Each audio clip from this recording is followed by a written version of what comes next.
Namaskar, hello everyone. Welcome to the current affairs discussion. Today is 18th of April 2023 और आज के इस session में हम डिस्कस करने जा रहे हैं द हिंदू न्यूज़पेपर के साथ साथ कुछ इम्पोर्टेंट न्यूज़पेपर के आर्टिकल्स और इसी सेशन में हम लोग मैप ऑफ द डे भी डिस्कस करेंगे और fact based table of the day हम इसमें डिस्कस करेंगे।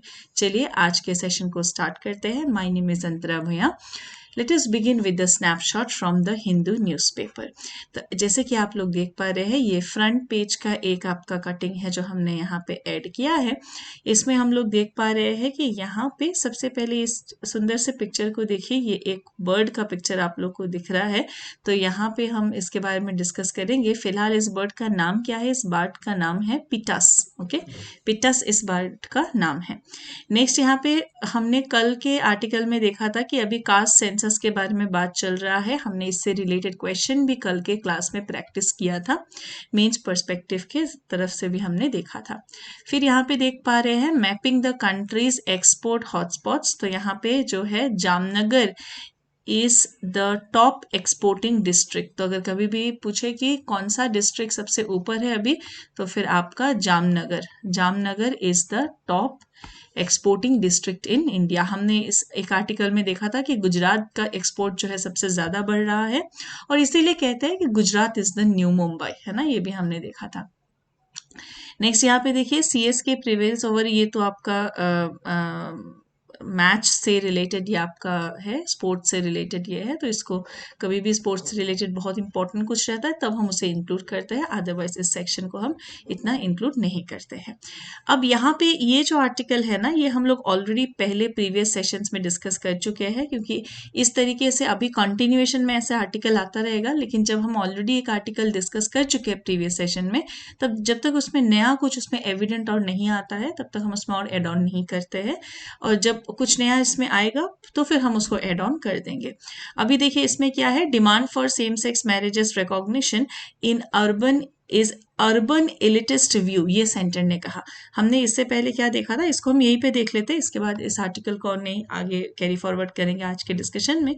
तो हमने देखा था कि अभी जो है आपका जो इंसान जिस भी रिलीजन से है उधर वो रिलीजन का जो भी आपका मैरिज के लिए लॉज है या फिर फैमिली लॉज है वो आपका इस तरीके से प्रिवेल करता है। अगर कोई आपका दो अलग अलग रिलीजन से है फॉर एग्जांपल, तो वहाँ पे स्पेशल मैरिज एक्ट लगता है। लेकिन जो सेम सेक्स मैरिजेस है इंडिया में देखिए अभी इलीगल नहीं है, ठीक है, लेकिन लीगलाइज भी नहीं है, क्योंकि लीगलाइज होने से आपको मैरिज सर्टिफिकेट कहाँ से मिलेगा, किसी एक्ट के तहत मिलेगा ना। तो इसको अभी तक स्पेशल मैरिज एक्ट में कंसिडर नहीं किया गया है। तो फिर जब सेंटर से कहा गया तो सेंटर इसके खिलाफ है, और साथ ही साथ इसमें खिलाफ है क्या मतलब, इसमें पॉइंट्स दे रही है स्ट्रॉन्ग अपने तरफ से। पॉइंट्स यहाँ पे क्या दिया, आज जैसे आप देख पा रहे हैं कि ये शहरों में ही ये व्यू पॉइंट है, ये दिया है। और साथ ही साथ सभी रिलीजियस पार्टीज ने भी इसको जो है अपोज किया है, और ये कह के अपोज किया है कि इट इज अ सेक्रेड एक कहिए एक फॉर्मल और एक सेक्रेड यहाँ पे एंगेजमेंट है marriage, so that is why they are refusing. पर अगेन राइट टू फ्रीडम है, राइट टू चॉइस है, तो जिसको जिससे शादी करना है वो कर सकता है ना। तो ये हम लोग दोनों ही पिक्चर का दोनों ही साइड हम लोग अच्छे से प्रीवियस सेशंस में डिस्कस कर चुके हैं। अब देखिए आगे बढ़ते हैं, और बिफोर प्रोसीडिंग फर्दर हमने कल जो यहाँ पे देखा था जूस मिशन के बारे में, तो आज हम लोग यहाँ पे इसके बारे में एक क्वेश्चन देख लेते हैं।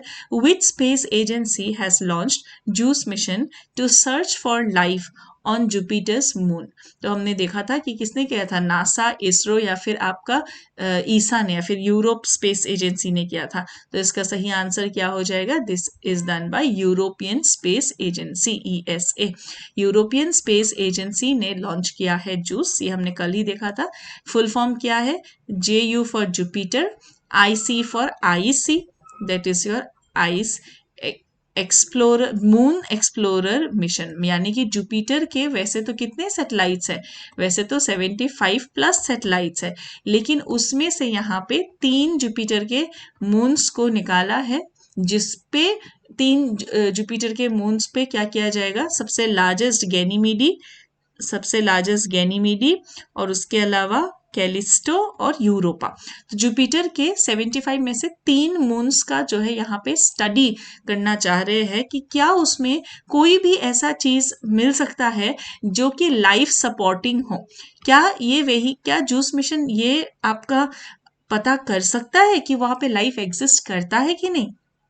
तो देखिए एग्जैक्टली लाइफ एग्जिस्ट करता है कि नहीं ये पता करने का केपेबल तो नहीं है, लेकिन लाइफ सस्टेनिंग एलिमेंट्स उसमें है कि नहीं है ये पता हो जाएगा। इसके बारे में हमने डिटेल में लास्ट वीडियो में देखा था, आज ये एक प्रैक्टिस क्वेश्चन की तरह हमने देखा। और इसको पहुंचने में भी अभी आपके कितने साल लग जाएंगे, 2023 को जा रहा है, 2030 को पहुंचेगा, सॉरी 2024 को जा रहा है, 23 अभी तो 23 ही है, 2023 को ही जा रहा है। तो this is going to take around 7 years to reach there. Okay, now let us take this article from your the Indian Express। तो यहाँ पे एक इंडियन एक्सप्रेस में एक आपका आर्टिकल आया है, लिविंग विथ एल नीनो। किन्होंने कहा है? Ashok Gulati. And this particular article is about कि अभी एल नीनो कंडीशन में इंडिया में इन्फ्लेशन के साथ इसको जोड़ा गया है, फूड प्राइसेस के साथ इसको जोड़ा गया है, और आरबीआई के मॉनिटरी पॉलिसी के साथ इसको जोड़ा गया है। तो बहुत ही जो है ये एक आपका कंप्लीट हर एक एंगल को समझने के लिए ये आर्टिकल बहुत इंपॉर्टेंट है। तो सबसे पहले हमें इसके लिए देखना पड़ेगा कि एल नीनो कंडीशन क्या है। The prospect of El Nino hitting India sometime towards the later half of monsoon has new uncertainty about kharif crops। देखिए सबसे पहले हम लोग ये समझते हैं, अभी हर कोई क्या कह रहा है कि बहुत गर्मी है इस साल ना, बहुत गरम पूरी से तैयार पड़ा है। So if it is very hot from now onwards, so that is one thing that everybody is saying. Now what happens in, I just try to draw a quick diagram here. Let there be your the South America ka, this is the coast of South America.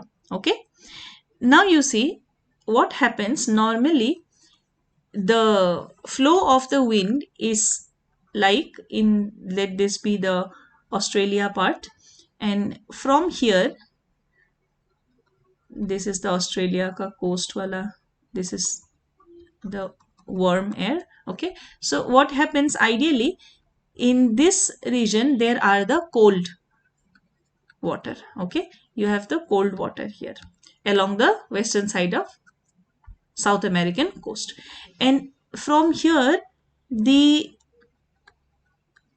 direction is towards your the Australian coast and your on the regions of say South Asia, like this. And what happens is this region is warm and this is your the cold region. अब लेकिन जब El Nino होता है तब क्या होता है, L Nino वाला ईयर में इसका ठीक उल्टा होता है। एल नीनो 2 से 7 साल के बीच में रहेगा और ये डायग्राम बिल्कुल पलट जाएगा। मतलब इस तरफ से जो आपका वार्म करंट है वो इधर आ जाएगा और यहाँ पे आपका वार्म करंट देखने को मिलेगा। As a result of which even in the upper belt, एक तो साउथ अमेरिका का तो ये है ही है, even in the upper part also there will be your warm winters. So though they are getting warm winters, but you see the effect on the South Asian countries. For example, what effect it will have on India? It can have effects like drought, like say forest fire. As a result of which what is going to happen, अगर ऐसा देखने को मिलेगा तो इससे क्या हो जाएगा, इससे जो खरीफ क्रॉप्स रहेगा, खरीफ क्रॉप्स इफेक्ट हो जाएंगे। ओके, अब इससे रिलेटेड हमें क्या चीज ध्यान रखना है और इस आर्टिकल में क्या दिया गया है। अभी तो देखिए इतने शॉर्ट में एल नीनो हमने सिर्फ इतना समझा कि यहाँ पे अपन को सिर्फ कॉन्सिक्वेंस हमने देखा कि ड्राउट और फॉरेस्ट फायर, ठीक है। और ये डायग्राम आप जो है यहाँ पे डिटेल में आपने जरूर पढ़ा होगा ज्योग्राफी के अंदर। तो see what is our concern now is, अगर ये एल नीनो वाला फिनोमिना, एल नीनो कंडीशंस अगर यहाँ पे देखने को मिले तो क्या हो सकता है, अगर इफेक्ट करे तो फूड प्राइसेस, फूड का जो प्राइस होगा, जो दाम होगा वो और ज़्यादा इंक्रीज होने का संभावना रहता है आगे चल के, या तो फूड स्केर्सिटी होने का संभावना हो सकता है अगर हमारे पास प्रॉपर स्टॉक्स नहीं होगा तो। अब इस आर्टिकल में देखिए, एक सबसे पहले तो it has started with praising the RBI. Why? क्योंकि आरबीआई ने एक ब्लाइंडली फॉलो नहीं किया है यूएस को, क्योंकि क्या करते हैं, हमने प्रीवियस सेशंस में भी देखा था कि जब इन्फ्लेशन होता है ना, जब इन्फ्लेशन होता है, जब महंगाई होती है, तो पॉलिसी किस तरीके से किया जाता है, आरबीआई मनी को यहाँ से ऊपर की तरफ पुल कर लेती है by increasing the rates. Okay, for example अगर आपको इंटरेस्ट लेना है, अगर इंटरेस्ट रेट लेना है, तो अगर repo rate, reverse repo rate, ये सब अगर महंगा रहेगा, अगर इंटरेस्ट रेट्स महंगे रहेंगे, तो आप पैसे अपने तरफ इधर खींचेंगे ही नहीं, तो पैसा अपने आप क्या हो जाएगा, ऊपर की तरफ इधर चला जाएगा।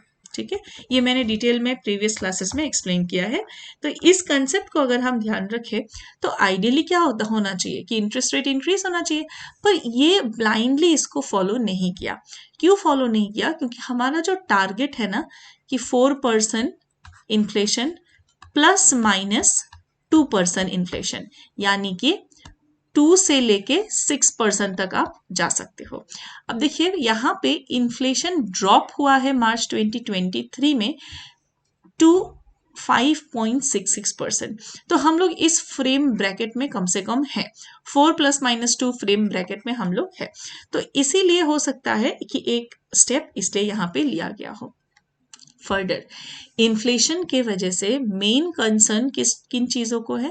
बाकी तो इन्फ्लेशन है ही है, but the main concerns are towards cereals, milk and milk products. और उसमें से भी, even though India is already producing the largest milk, but still consumption भी इनसाइड इंडिया ही बहुत ज़्यादा है, as a result of which milk and milk products have the highest weight in CPI, consumer price index में highest weight है।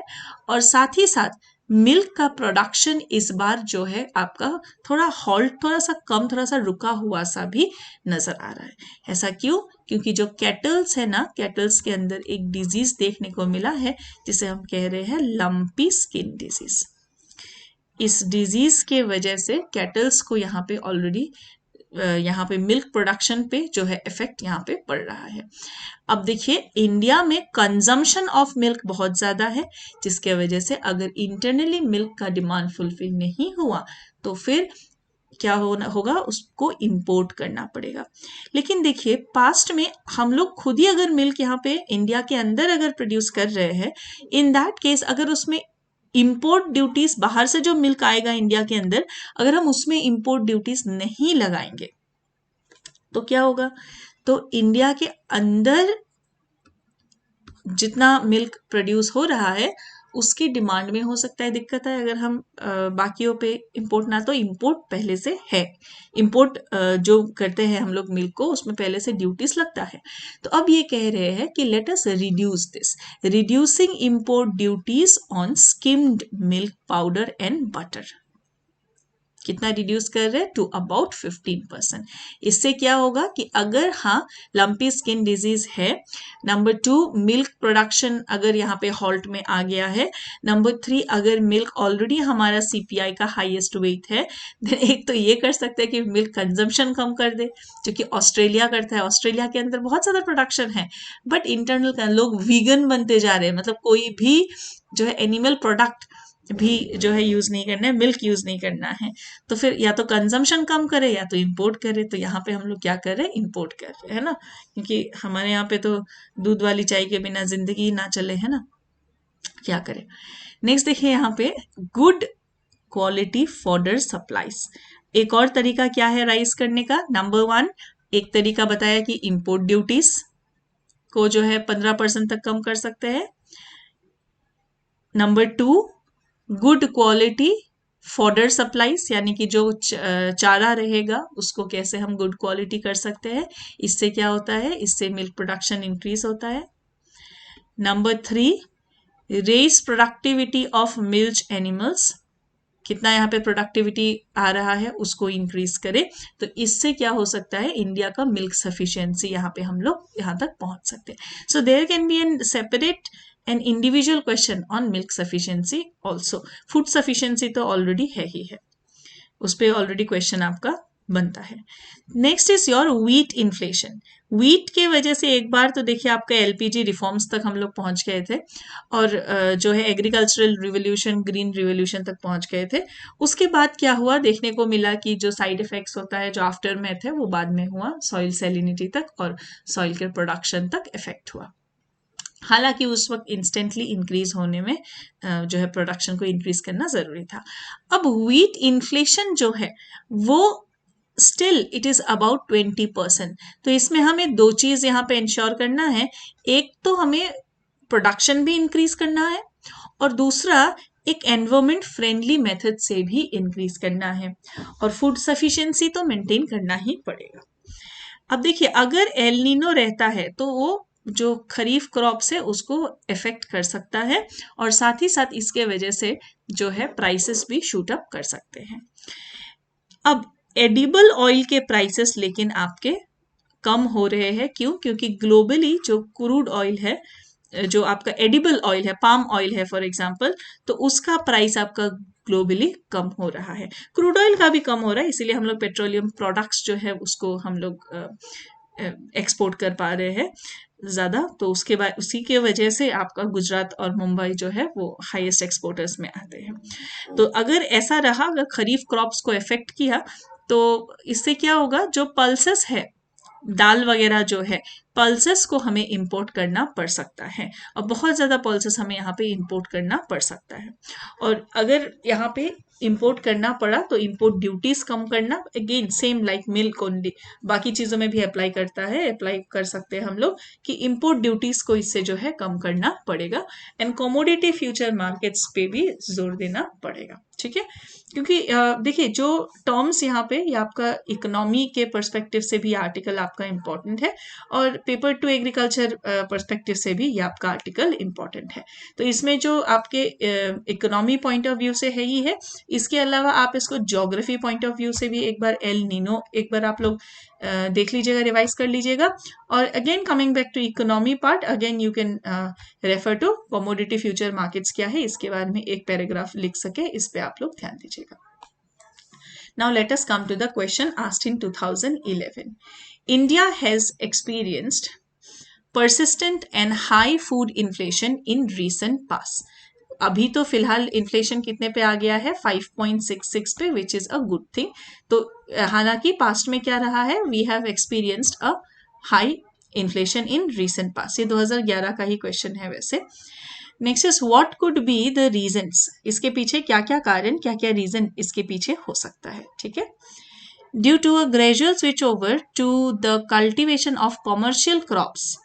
Commercial crops क्या होता है, जैसे कि टी हो गया, कॉमर्शियल क्रॉप्स एक साथ प्रोड्यूस करके हम लोग बेचते हैं, उसको आगे बेचते हैं डायरेक्ट कंज्यूमर को, या फिर फूड के लिए डायरेक्ट यूज नहीं करते हैं, सस्टेनेबल एग्रीकल्चर उसके साथ नहीं करते।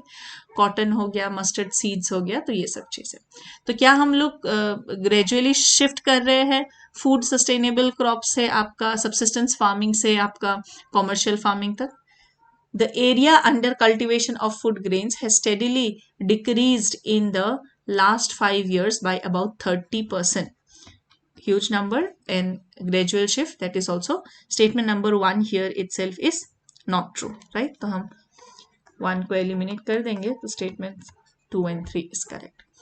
As a consequence of increasing incomes, the consumption pattern of the people have undergone a significant change. तो यहाँ पे something went missing here, but anyways consumption pattern has changed. Okay, the food supply chain has structural constraint. Structural constraint क्या होता है, ये भी हम लोग लास्ट क्लासेस में डिस्कस कर चुके हैं। तो इंफ्रास्ट्रक्चर, स्टोरेज फैसिलिटी नहीं है फॉर एग्जांपल, तो इसीलिए इसी की वजह से जो आपके टोमेटोज वगैरह जहाँ पे स्टोरेज नहीं कर सकते, structural constraint Indian agriculture industry में और फूड सप्लाई में बहुत ह्यूज रोल प्ले करता है। This is true, 3 is absolutely correct. So that is why we have chose option number B here. Okay, now let us come to the next question. Who has been crowned Femina Miss India World 2023? Femina Miss India World 2023 यहाँ पे किन्हें crown किया गया है? तो इसका answer क्या हो जाएगा, Nandini Gupta. So Nandini Gupta from Rajasthan has been crown Femina miss India world 2023 और ये आपका 59th एडिशन था इस ब्यूटी पेजेंट का. ठीक है, इसमें एक चीज और ध्यान रखिएगा कि first runner up Shreya Poonja है दिल्ली से and the second runner up is from Manipur, Thounaojam Strela Luwang from Manipur. तो इसको ध्यान रखिएगा. ठीक, अभी हम लोग आगे बढ़ते हैं और आते हैं नेक्स्ट आर्टिकल जो कि आपका द हिंदू न्यूज़पेपर से ही है. देखिए, in the first ever census carried out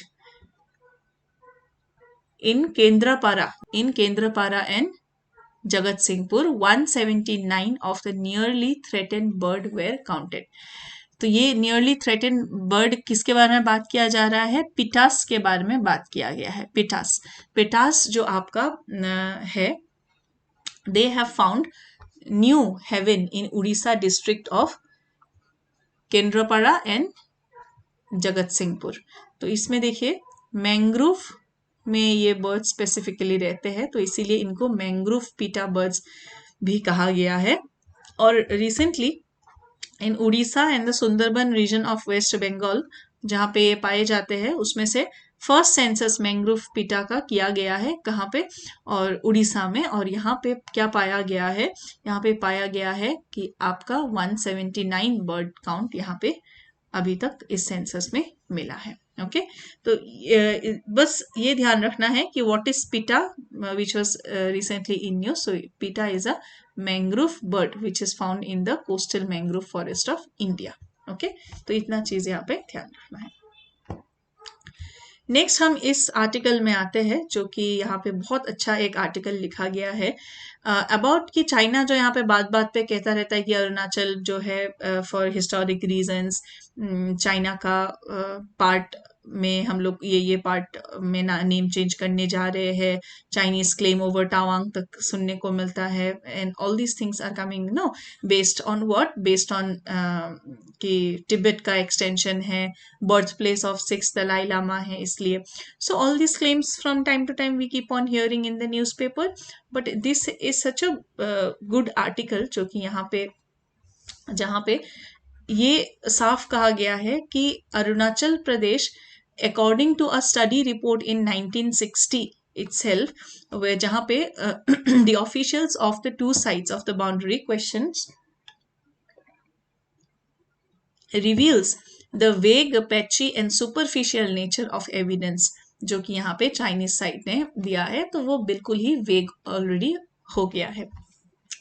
Arunachal Pradesh, formerly known as North East Frontier Agency (NEFA), is home to various tribes that has historically been a part of India's civilizational heritage. और historically बहुत ही recently मैं डिब्रूगढ़ शिवसागर गई थी और वहां में से होके मालिनी थान हम लोग गए थे. तो फिर अभी जो है मालिनी थान वो आपका अभी अरुणाचल में पड़ रहा है, लेकिन ये भी दिखाता है कि हिस्टोरिकली टाइज आपका इस तरीके से रहा है.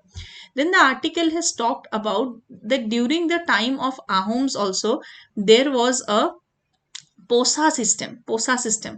अगर आपने पोसा सिस्टम के बारे में नहीं सुना है तो मैं बहुत ही सिंपल सरल भाषा में यहाँ पे एक लाइन में अगर कहूँ तो देखिए क्या है, जो हिल ट्राइब्स है उनको प्लेन्स से, ये इंडिया में हमने अलग अलग नेम से और थोड़ा बहुत डिफरेंसेस के साथ अलग अलग जगहों में भी नोट किया था कि जो प्लेन्स वाले लोग हैं वो ज्यादा खेती बाड़ी यहाँ पे कर रहे हैं.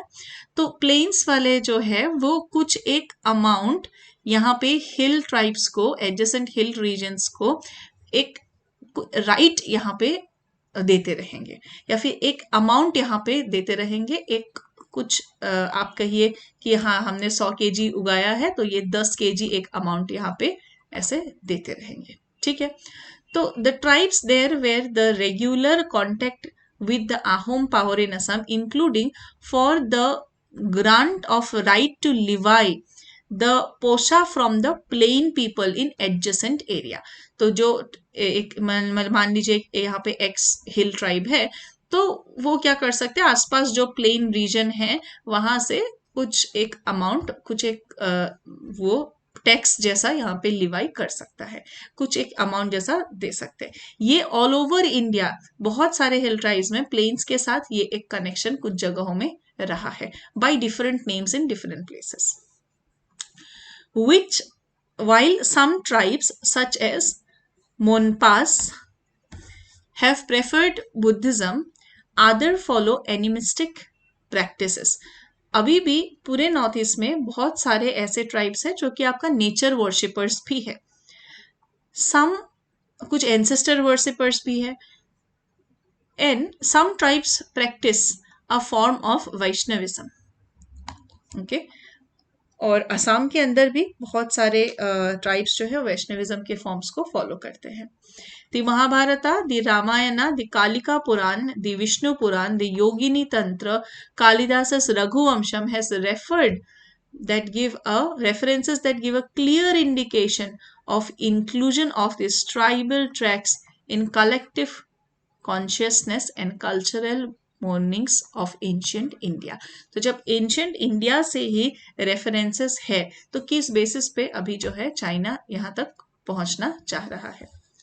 इसके अलावा देखिए प्रागज्योतिष जो आपका किंगडम है कामरूपा में, जो आपका Pragjyotish kingdom modern day Assam वाला जो आपका रीजन है, तो जो लिमिट्स है, लिमिट्स आपका पूरा अरुणाचल प्रदेश तक ही लिमिट्स आपका था। इसके अलावा शिवलिंग जीरो वैली में, परशुराम कुंड का होना, टेम्पल रुइंस ऑफ मालिनी थान, यहाँ पे गए थे हम लोग, विच where connected to the legends of Parashuram, Rukmini, Bhishmaka, Shishupal, show Hindu influences as well in the region. Yes, then some Mishmis consider themselves as descendant of King Bhishmaka, and some Akas claim as descendants of King Bhaluka. So as a result of which we can see that ancient Assam history also, if we are reading, then पहले तो ऐसा अलग अलग था नहीं, so you will find references. Archaeological finds have unearthed silver coins and inscriptions in Arabic script at Bhalukpong, linked to Muslim ruler of Bengal. The architecture of many forts, such as those at Bhalukpong, Ita, Bhishmoknagar, which was built between 10th to 16th century, is heavily influenced by the archaeological practices of fort construction found in Ramayana, Mahabharata, Arthashastra. So those time references we can see in the archaeological forts in Arunachal Pradesh also. So that is why you cannot say that there is no connection with the mainland, there is no connection with Assam history. So all these connections we can see. Okay, so it is not that only Buddhism. Yes, Buddhism is there definitely, but other aspects also we can see. Moreover, irrespective of whether it is only Buddhism or the influence is there or not of other aspects, irrespective of that, it is an integral part of India, right? So all these claims are anyhow vague. As per the 1960 report also, it is vague. So now is the time that perhaps for India to not only reject Beijing's this Chinese name for Arunachal Pradesh, that is to reject it only, but also assign Indian names to places and territories under the illegal occupation of China. So that is what this article is saying. For example, Aksai Chin may be called Akshaya Chinha, which means everlasting symbol of India. This is what is being suggested by the author. Okay, it is an incredible part of Indian consciousness. As for Arunachal Pradesh, it is and will remain an integral part of India. So that is why this article had more perspective than only India has definitely rejected, but उससे ज़्यादा भी इस article में और perspective था, तो इसीलिए हमने इस एडिटोरियल को आज के सेशन में डिस्कस किया। ठीक है, अब हम आते हैं मैप ऑफ द डे में। आज के मैप ऑफ द डे में यहाँ पे हम लोग देख पा रहे हैं Mahanadi, Godavari, Krishna, Kaveri. And then west flowing rivers are Narmada and Tapti. So these are east flowing rivers. That means they will drain their water in the Bay of Bengal and in the eastern side. And Narmada and Tapti are west flowing river and they will drain their water in the western side. Okay. Now see, Godavari is the largest peninsular river system. Which is the largest peninsular river system? You can get, for example, Mahanadi, Godavari, Krishna, Kaveri. The answer is Godavari. Which is known as Dakshin Ganga. So Godavari is known as Dakshin Ganga. Where does Godavari originate? It originates near Nasik at Trimbakeshwar. Okay. Where does it drain its waters? Answer, Bay of Bengal. So these are the things we have to remember at least for Godavari river. Now let us come to the table of the day. Today in table of the day we are going to look at father of various fields in India. So as we know that many a times we have seen question from father of the green revolution. Okay, so father of the green revolution in the world basis, पूरे दुनिया में अगर पूछे तो answer क्या हो जाएगा? Norman बोरलॉन्ग. अगर इंडिया में पूछे तो आंसर क्या हो जाएगा? MS स्वामीनाथन. लेकिन अगर आपसे पूछे फादर ऑफ व्हीट रिवोल्यूशन, हमें पता है कि ग्रीन रिवोल्यूशन पे भी मेन चीज जो था व्हीट ही था, पर व्हीट रिवोल्यूशन पूछने से अगर ऑप्शन में दिलबाग सिंह है ना, MS Swaminathan is not there, Dilbagh Singh is there ना, तो wheat revolution specifically you have to remember Dilbagh Singh. We have to answer. Then Verghese Kurien for your white revolution. Remember this. Civil aviation, JRD Tata. And after that, you can go through the rest if you want to. Remember for pink revolution, Durgesh Patel. Mother of silver revolution, Indira Gandhi. Then yellow revolution, Sam Pitroda. So these are the things that we have to remember for the father of Indian revolutions. At least remember MS Swaminathan for Indian Green Revolution. So these were our today's class discussion in this particular session. Thank you everyone. Take care and stay blessed. Bye bye.